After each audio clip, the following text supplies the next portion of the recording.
असती नाम तो कोई नहीं जानता, तब सतवंती ही कहा करते हैं। संभवतः इसलिए कि सतवंती पवित्रता होने के कारण उत्तर के अनेक विचित्र चमत्कारों से लोग अत्यंत प्रभावित थे। फिर उसके चमत्कार केवल कपोल कल्पित या कल्पना क्षेत्र की बात न होकर आज तक जीते जागते प्रमाणों से अनुप्रमाणित हैं। कभी दादी अम्मा से सुनता था अमुक सुई धान कूटती हुई मूसल को ऊपर उठाए हुए किसी के प्रकारने पर वहीं छोड़कर चली जाती और भूतल तब तक यहीं ऊपर उठा हुआ टिका रहता जब तक वह स्वयं पहुंचकर उसे धाम नहीं लेती।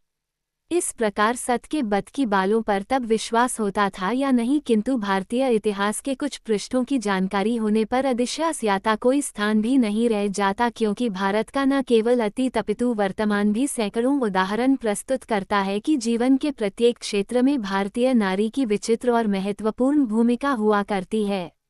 ऐसी नारियां भारत के किसी एक भूभाग में उत्पन्न होती ही ऐसा भी नहीं है। ये विभूतियां तो यत्र तत्र सर्वत्र अवतार लेती हैं।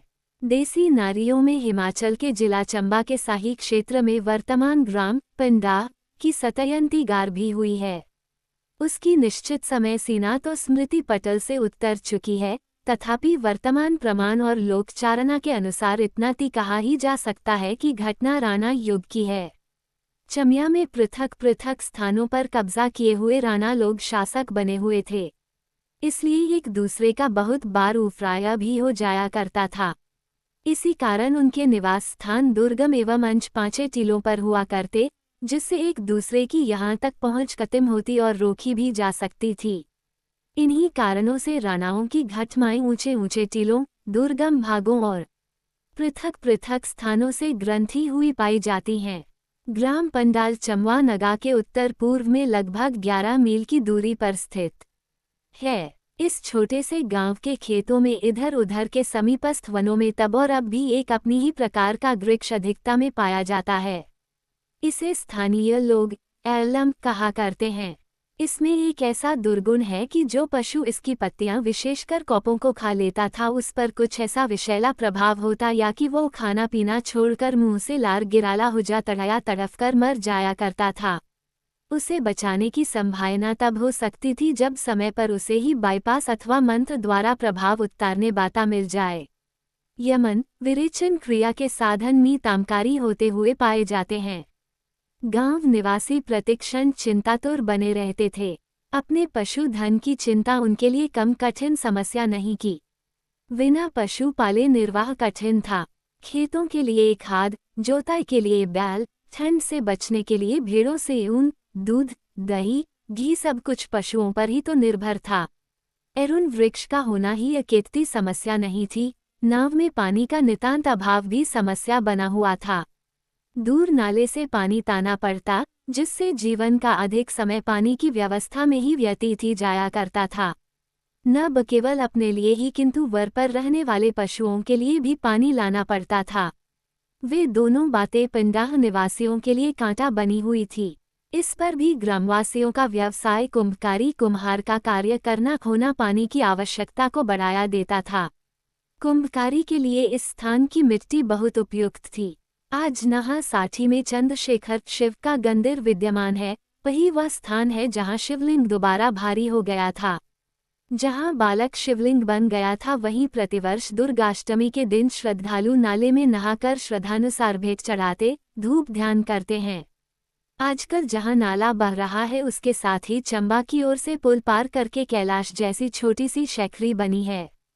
इसी पर स्थापित शिवलिंग को धूप दीप दिया जाता है। तब से लेकर आज तक चंद्रशेखर के मंदिर में लोग पूजन करने जाते हैं।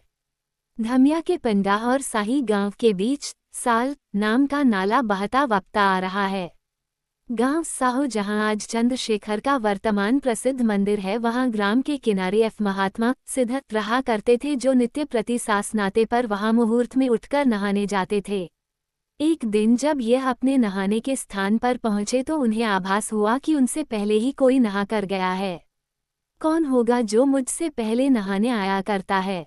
अच्छा, कल देखूंगा। ये सोचकर अपने निवास स्थान पर पहुंचकर इसी विषय पर सोचते रहे। अगले दिन बहुत पहले नाले के एक बड़े पत्यार के पीछे छिपकर आने वाले की प्रतीक्षा करने लगे। थोड़ी देर बाद उन्होंने देखा बड़ी ही सुंदर एवं जटा भूरी बाले 3 बालक आकर नाले में नहाने लग पड़े। जैसे ही नहाकर नाते से बाहर निकले, लपवा महात्मा ने तीनों को पकड़ने का प्रयत्न किया, किंतु एक ही बालक पकड़ में आ सका तथा 2 चंबा की ओर भाग निकले। जिज्ञास महात्मा ने जब उस बालक से परिचय पूछा तब वह अपना नाम चंद्रशेखर बताकर यहीं प्रस्तर शिवलिंग गया। चकित हुए महात्मा उसे ले जाने की इच्छा से उठाने लगे, पर शिवलिंग उठाए उठ न सका।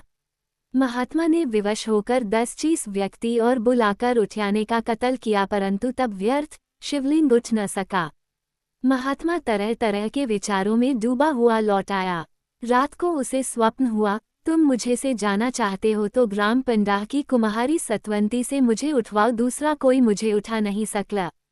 जहाँ मैं पुनः भारी हो जाऊंगा वहीं मेरी स्थापना कर देगा। ग्राम पंडाह से सतवंती को इताने ले जा गया। व्यक्ति जब उसके घर पहुंचा तब सतयंती रोटी पका रही थी। पास ही बालक को तुलाया हुआ था। संदेशवाहक को कहते ही चूल्हे में पड़ी रोटी और सोए हुए बालक की छोड़कर सतवंती उसके साथ चल पड़ी। आते ही सलवंती ने जो शिवलिंग 10-20 व्यक्तियों से नहीं उठाया जा रहा था झाड़ उठाकर पालकी में रख दिया।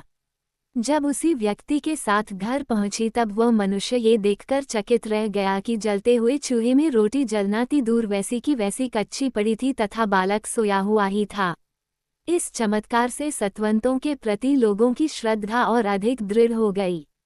ठीक भी है, सत्य के बल के सामने कुछ भी असंभव नहीं होता। सावित्री ने मरे हुए पति को जीवित करके दिखा दिया था। इधर पालकी उठाए जय जयकार करते लोग नाले से चाहो की ओर बढ़ रहे थे।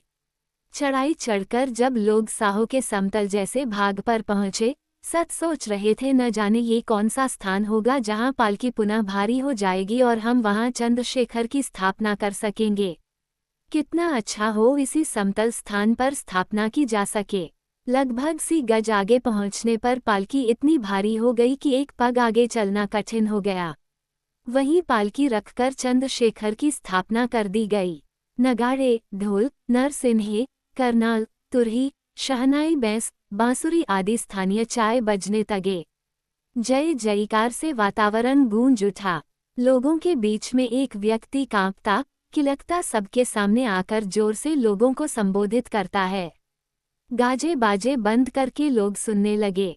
वह व्यक्ति फिर कांपने लगता है। कांपता हुआ बोला, बजाओ बाजे। लोग तरह तरह के नारों से शिवजी की जय जय करने लगे। बाजे बजने लगे। पुनः पहले जैसा ही वातावरण हो गया। कांपने वाला व्यक्ति फिर बोलता, लोग चुप होकर सुनते हैं। मैंने कहा सत्ययंती की यहाँ बुलाओ। एक व्यक्ति को पंडाह की ओर भगाया गया। पंडाह यहाँ से लगभग 4 मील दूर है। समय तो लगना ही था, अतः जब तक सतयंती नहीं पहुंची शिवजी भगवान के भजन कीर्तन की स्तुति होती रही। जब सतबंती वहां पहुंची पुनः बाजे बजने लगे। जय जयकार गूंज उठी। कांपने वाला व्यक्ति फिर कांप उठा। हाथ जोड़ सतयंती उसके सामने खड़ी हो गई। कांपने वाले ने कहा, सतयंती में प्रसन्न हुआ वर मांगी। सतवंती बड़ी नम्रता से बोली, आप प्रसन्न हैं तो महाराज हमारी 2 कठिनाइयों को दूर करने की कृपा करें। पहली पह की एलहन का विषैला प्रभाव हमारे पशुधन का विनाश कर डालता है, उससे हमारा संपूर्ण स्थान सुरक्षित हो जाए और पानी का अभाव समाप्त हो जाए। चेला कांपने वाला व्यक्ति चेतता कहलाता है। लोक साधारण की धारणा है कि व्यक्ति विशेष में देश प्रवेश हो जाने पर वह कांपने लगता है और फिर जो कुछ कहता है वह देव प्रेरणा कहलाती है। कहा, जाजी एलन तुम्हारे वहाँ विषैला नहीं रहेगा, साथ ही पानी की क्या बात है वह भी निकल पड़ेगा। सतवंती ने ताकता धन्यवाद किया और वेचता के वरदान से इस क्षेत्र का अन्न वृक्ष विवृहित हो गया तथा पानी के विष में फूट पड़े। वह अपने घर की ओर जा रही थी।